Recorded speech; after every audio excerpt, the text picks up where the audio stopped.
Hello guys, मैं हूं अरविंद और आप सभी का स्वागत है मेरे online education channel AKS academy में। ठीक है। तो ये जो हम लोग का जो चैनल है ये ऑनलाइन चैनल है। तो यहाँ पे ऑनलाइन चीज़ें आप लोगों को पढ़ाई जाएंगी। यूट्यूब में जो वीडियो अपलोड होंगी उसके माध्यम से आप चीज़ों को देख सकते हैं। ठीक है। अब यहाँ पे जो चैनल है किस चीज़ के लिए बता देता हूँ मैं आपको कि ये जो चैनल है ऑनलाइन आप लोगों की तैयारी की करवाई जाएगी गवर्नमेंट एग्जाम की। जैसे कि जो अपना मेन बेसिस रहेगा वो यूपीएससी के तहत हम लोग यूपीएससी के सिलेबस के तहत हम लोग चीज़ों को पढ़ेंगे। ठीक है। इस यूपीएससी के सिलेबस के तहत हम लोग पढ़ेंगे जिसमें से पीसीएस का भी सिलेबस लगभग 80% लगभग कवर ही हो जाता है। ठीक है। यदि हम यूपीएससी को टारगेट करते हैं, ठीक है, तो 80% सिलेबस लगभग पीसीएस का है ना, जो कि वेरियस पीसीएस एग्जाम होते हैं जैसे मध्य प्रदेश पीएससी हो गया, छत्तीसगढ़ पीएससी हो गया, या यूपी पीएससी हो गया, उत्तर प्रदेश राज्य लोक सेवा आयोग हो गया। ठीक है। उसके लगभग 70 to 80% चीजें जो है कवर अप हो जाती हैं। ठीक है। तो अब यहाँ पे हम लोग का जो मेन बेसिस रहेगा वो यूपीएससी रहेगा, लेकिन जो लोग अभी एसएससी की तैयारी कर रहे हैं, ठीक है, या फिर रेलवे की तैयारी कर रहे हैं, तो उनके लिए ये बहुत ही बढ़िया होने वाला है। इससे मतलब इसके बाहर की जो भी मैं आप लोगों को यहाँ पे पढ़ाऊंगा उसके बाहर कुछ भी चीजें बाहर से नहीं आएंगी। ठीक है। तो अब हम लोग बता दें कि इसमें क्या क्या चीजें इंक्लूड रहेंगी। ठीक है। पहला तो है इतिहास, है ना। इतिहास आप सभी को मालूम है कि 3 चरणों में विभक्त है: एंशियंट, मेडिवल एंड मॉडर्न। ठीक है। मतलब कि प्राचीन भारत, मध्यकालीन भारत और आधुनिक भारत। 3 चरणों में हम लोग पूरे इतिहास को देखेंगे। जैसे सिंधु घाटी सभ्यता से हमारा भारतीय इतिहास की शुरुआत होती है, सिंधु घाटी सभ्यता से, है ना। भूगोल देखेंगे हम लोग। भूगोल में सारी चीजें देखेंगे, जितनी भी चीजें सिलेबस में है उसका 80 to 90% यहाँ पे कवर हो ही जाएगा। फिर आता है राज्य व्यवस्था। राज्य व्यवस्था में एक और सब्जेक्ट इंक्लूड रहता है, गवर्नेंस। ठीक है। तो राज्य व्यवस्था के साथ हम लोग गवर्नेंस को भी देखेंगे। फिर आता है अर्थव्यवस्था। अर्थव्यवस्था को भी हम लोग बहुत ही डिटेल में देखने वाले हैं। फिर आता है सामान्य विज्ञान। सामान्य विज्ञान में एक सब्जेक्ट है जो इंक्लूड रहता है तकनीक। ठीक। तो सामान्य विज्ञान से क्या है, सामान्य विज्ञान से जो यूपीएससी के जो प्री में है, यूपीएससी का जो प्री होता है, यहाँ चीजें बहुत ज्यादा आती हैं। और वहीं मेंस में तकनीकी से संबंधित जो चीजें हैं वो मेंस में आती हैं। मतलब जो सामान्य विज्ञान है वो प्री पॉइंट ऑफ व्यू से हम लोग पढ़ेंगे, और जो तकनीक है उसको मेंस पॉइंट ऑफ व्यू से हम लोग यहाँ पे तैयार करने वाले हैं। ठीक है। लेकिन कभी कभी क्या होता है कि चीजें मतलब कि जो क्वेश्चन होते हैं वो सामान्य विज्ञान से भी मेंस में पूछ ले जाते हैं, लेकिन जो मेंस में पूछे जाते हैं वो एक क्वेश्चन रहता है या तो दो रहता है ना। उसके बाद विविध मिसलेनियस टॉपिक्स हम लोग यहाँ पे देखेंगे, जो भी हैं अपने सिलेबस में इंक्लूड है वो सब हम लोग यहाँ पे देखने वाले हैं।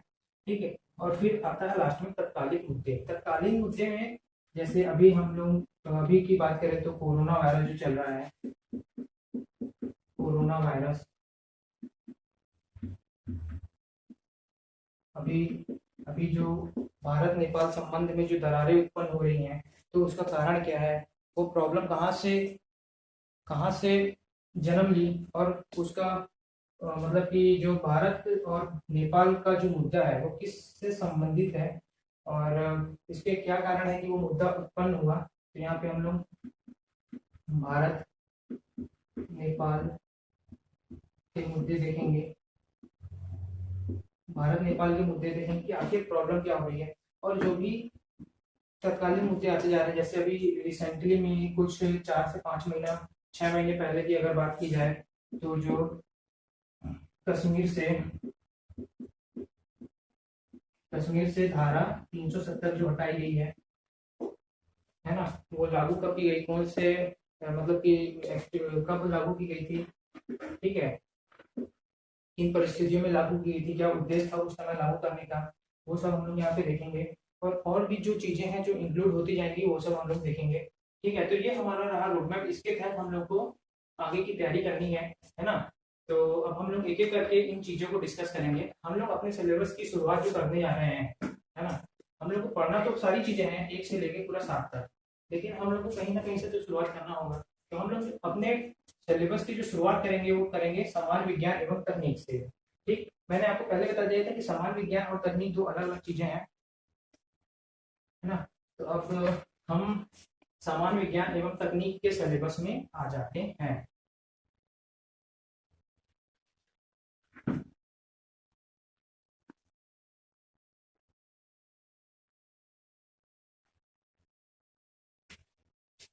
ठीक है, अब किसी भी एग्जाम की तैयारी करने से पहले किसी भी एग्जाम के दो आधार स्तंभ होते हैं। पहला तो है कि उसका सिलेबस क्या है, जो हम लोग पढ़ने जा रहे हैं उसका सिलेबस क्या है। दूसरा प्रीवियस ईयर क्वेश्चन पेपर, है ना, पिछले कई सालों से क्वेश्चन पूछने का जो ट्रेंड रहा है ना, उस ट्रेंड में क्या परिवर्तन हो रहा है और अभी क्या परिवर्तन होने वाला है, उस चीज को हम लोग को फॉलो करना है।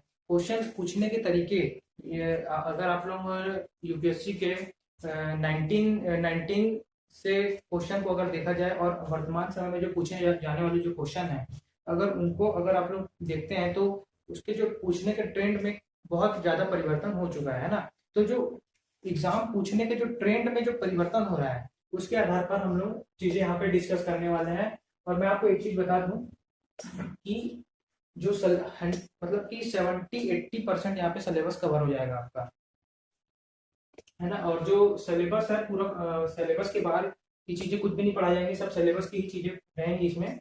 ठीक, अब हम लोग सामान्य विज्ञान का जो हमारा सिलेबस है उसके बारे में हम लोग देख लेते हैं। सामान्य विज्ञान जो है हमारा वो 3 चीजों से मिलकर बना हुआ है।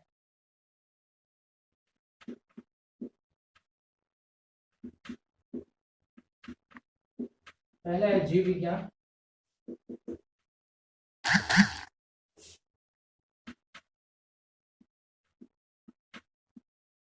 फिर है भौतिक विज्ञान और तीसरा है रसायन विज्ञान। ठीक, अगर पिछले 10 सालों या 15 साल का अगर क्वेश्चन पेपर अगर देखें तो जो यूपीएससी में जो क्वेश्चन पूछे जाते हैं जीव विज्ञान से वो 70%, ठीक, भौतिकी से 25% और रसायन से 5%, है ना। तो जिस जहाँ पे क्वेश्चन आने की प्रोबेबिलिटी जहाँ पे ज्यादा है, हम लोग वहाँ पे चीजों को अच्छे से विस्तृत और एकदम अच्छे डिटेल से वहाँ पे पढ़ने वाले। जैसे जीव विज्ञान की भी 2 शाखाएं हैं, उसको भी हम लोग अच्छे से देखेंगे। ठीक, भौतिकी अकॉर्डिंग टू 55, जहाँ यहाँ पे 25% जो मतलब 25 क्वेश्चन, मतलब सामान्य विज्ञान का जो भी क्वेश्चन आ रहे हैं एग्जाम में उसका 25% केवल सामान्य विज्ञान सब्जेक्ट से। जीव विज्ञान के 75% 70 क्वेश्चन जो है जीव विज्ञान से, 25 भौतिकी से और 5% जो है रसायन विज्ञान से। ठीक, अब देख लीजिए आप लोग,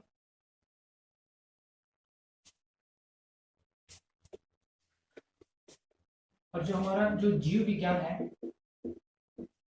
इसे हम लोग बोलते हैं बायोलॉजी, है ना। जीव विज्ञान को हम लोग बोलते हैं बायोलॉजी, है ना। बायोलॉजी में लिख देता हूँ, बायोलॉजी। बायोस जो कि जीव विज्ञान, बायोस को हम लोग 2 पार्ट में डिवाइड कर लेते हैं, बायोस प्लस लाइगोस। ठीक है, बायोस का मतलब होता है, हम यहाँ पे सिलेबस डिस्कस कर रहे थे तो उसी में अब जो हम लोग पढ़ने वाले हैं, है ना। तो अब जो हम लोग अभी स्टडी करेंगे वो जीव विज्ञान के बारे में हम लोग स्टडी करने वाले हैं। तो जीव विज्ञान के जो कुछ टॉपिक्स हैं उनको हम लोग देख लेते हैं। पहले तो हम लोग पढ़ेंगे कोशिका विज्ञान। ठीक है, कोशिका विज्ञान में हम लोग कोशिका के बारे में जानेंगे, क्योंकि आपको भी पता है कि कोशिका जो हमारे जीवन की मूलभूत इकाई है, इन द सेंस की जो शरीर की सबसे छोटी क्रियात्मक इकाई जो होती है वो कोशिका होती है। शरीर की सबसे छोटी क्रियात्मक इकाई कोशिका होती है। कोशिका से मिलकर ऊतकों का निर्माण होता है, कई ऊतकों से मिलकर जो है अंग का निर्माण होता है, और जो अंग मिलकर जो है शरीर का निर्माण करते हैं। जैसे मैं यहाँ करूँ ये शरीर है हमारा, ये शरीर है, शरीर का निर्माण किससे हुआ है, अंग से हुआ है। ठीक, और जो अंग का निर्माण हुआ है वह ऊतकों से हुआ है, और ऊतकों का निर्माण किससे हुआ है, कोशिका से हुआ है। तो कोशिका क्या है, हमारे शरीर की सबसे छोटी क्रियात्मक इकाई है। जब कई कोशिकाएं मिलकर एक समान जब क्रियाविधि को संचालित करती हैं तो वह ऊतकों का रूप धारण कर लेती है, जिसे ऊतक बोलते हैं। और जब कई ऊतक मिलकर एक समान क्रियाविधि को संचालित करते हैं तो वह अंग का रूप ले लेते हैं। और जब कई अंग जब मिलते हैं तो हमारे शरीर का निर्माण होता है। ठीक। अब सेकंड चीज, पाचन तंत्र। यूपीएससी का पाचन तंत्र से बहुत ही ज्यादा लगाव है, क्योंकि पाचन तंत्र से बहुत सारे जो पाचन तंत्र से हमेशा ही क्वेश्चन पूछे जाते हैं। पाचन तंत्र से, पाचन तंत्र पे हम जानेंगे, मुख्य गुहा के बारे में जानेंगे। यहाँ पे सबसे पहले पाचन की क्रिया स्टार्ट होती है। ठीक। फिर हम लोग जानेंगे आहार नाल के बारे में। फिर उसके बाद आमाशय, आमाशय के बाद अग्नाशय। अग्नाशय के बारे में आप लोगों को पता होगा कि एकमात्र मिश्रित जो ग्रंथि है वह अग्नाशय है ना। मिश्रित ग्रंथि का सीधा साधा मतलब है कि जो कि एंजाइम और हार्मोन दोनों का स्त्राव करती है। हम केवल यहाँ पे अभी सिलेबस डिस्कस कर रहे हैं। यहाँ पे अभी हम लोग किसी भी चीज को पढ़ नहीं रहे हैं, केवल सिलेबस डिस्कस कर रहे हैं। अग्नाशय के बाद आता है यकृत। यकृत को भी हम लोग पाचन तंत्र के अंदर भी पढ़ेंगे। फिर आता है हमारा छोटी आंत और बड़ी आंत। छोटी आंत और बड़ी आंत, ये सब चीजें जो है हम लोग पाचन तंत्र के अंदर पढ़ने वाले हैं। ठीक है, ये हमारा लेक्चर प्लान है। फिर थर्ड में आता है परिसंचरण तंत्र। परिसंचरण तंत्र, रेस्पिरेटरी सिस्टम जिसको हम लोग बोलते हैं। परिसंचरण तंत्र में हम लोग पढ़ेंगे रक्त के बारे में पढ़ेंगे। ठीक, रक्त का निर्माण कैसे होता है, अस्थिमज्जा में जैसे आरबीसी का निर्माण आरबीएम में होता है। आरबीसी का निर्माण कहाँ होता है, आरबीएम में। रेड बोन मैरो और वाईबीएम, वाईबीएम श्वेत रक्त कणिकाएं जिसको बोलते हैं, डब्ल्यूबीसी जिसको बोलते हैं। डब्ल्यूबीसी का निर्माण जो होता है वह वाईबीएम में होता है ना। ये सब हम लोग चीजें देखने वाले हैं। और परिसंचरण तंत्र के अंदर ही हम लोग मानव हृदय के बारे में बहुत ही डिटेल पढ़ने वाले हैं। ठीक, परिसंचरण हो गया। अब चौथा आता है श्वसन तंत्र। श्वसन तंत्र हमारे इसलिए भी इम्पोर्टेंट है कि बिना श्वसन तंत्र के जो है तो एटीपी का निर्माण नहीं होता। क्योंकि किसी भी कोशिकाओं को जो एटीपी निर्माण करने के लिए है ना, एटीपी निर्माण तभी होगा जब उसके पास ऑक्सीजन होगा। ठीक, पहला तो उसके पास ऑक्सीजन होना चाहिए, और ऑक्सीजन के बिना उपस्थिति में एटीपी का निर्माण नहीं होगा। और दूसरा चीज होता है ग्लूकोज।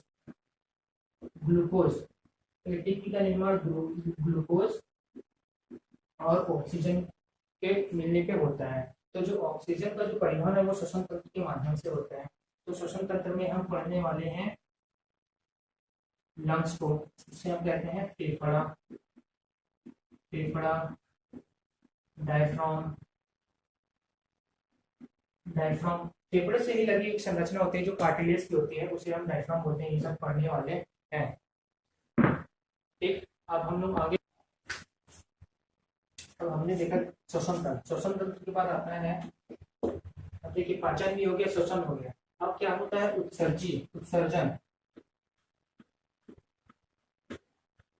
अब हम लोग देखेंगे उत्सर्जन। ठीक है, जब हमारा शरीर में पाचन हुआ, ठीक है, पाचन के बाद जब एटीपी का निर्माण हुआ तो क्या होता है कि हमारे शरीर में कई सारे उत्सर्जी पदार्थ अवांछनीय तत्व क्या होते हैं कि सक्रिय हो जाते हैं, मतलब कि उनकी उपस्थिति ज्यादा हो जाती है। जैसे यूरिया हो गया, और कई सारे जो पदार्थ होते हैं हानिकारक होते हैं, जो विषैले होते हैं, इनका शरीर से निकालना अति आवश्यक हो जाता है ना। तो वो उत्सर्जन के अंतर्गत हम लोग उसका शरीर से उसका त्याग करेंगे। इसमें हम लोग देखेंगे किडनी के बारे में। किडनी की पूरी संरचना हम लोग देखेंगे। किडनी की जो कार्यात्मक इकाई है नेफ्रॉन,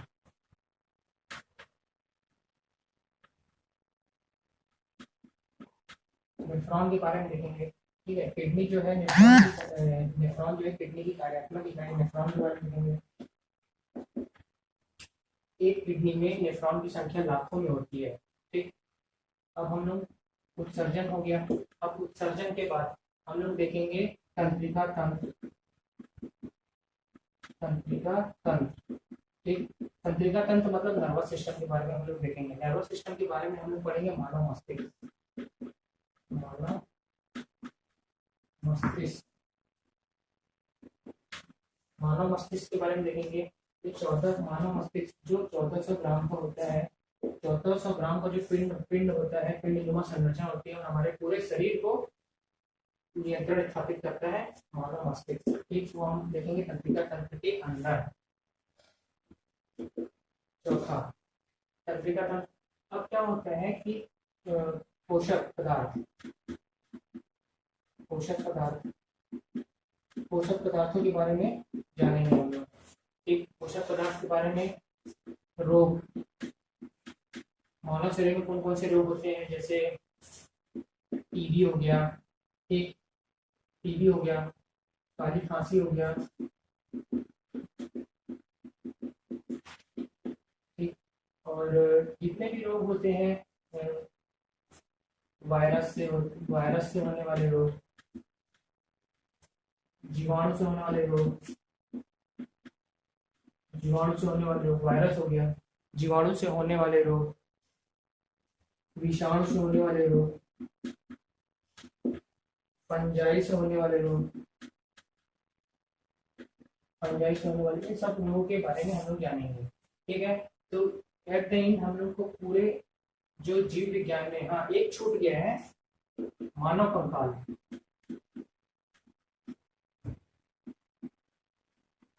मानव कंकाल, ठीक, मानव कंकाल जो हमारी जो संरचना जो है, जो स्टेबिलिटी हमारे शरीर को जो मिली हुई है, वो मानव कंकाल के माध्यम से मिली हुई है। जो हमें एक निश्चित आकृति में जो हम खड़े हैं, है ना, तो वो किसके कारण संभव है, कंकाल तंत्र के बारे में। तो मानव कंकाल के सहारे, कंकाल तंत्र के माध्यम से। ठीक, कंकाल तंत्र में हम लोग क्या पढ़ेंगे, सर से लेकर पैर तक की हड्डियों के बारे में हम यहाँ पे पढ़ने वाले हैं। ठीक, मानव शरीर की सबसे जो छोटी हड्डी होती है स्टेपिस, है ना, स्टेपिस होती है जो कि कान में होती है।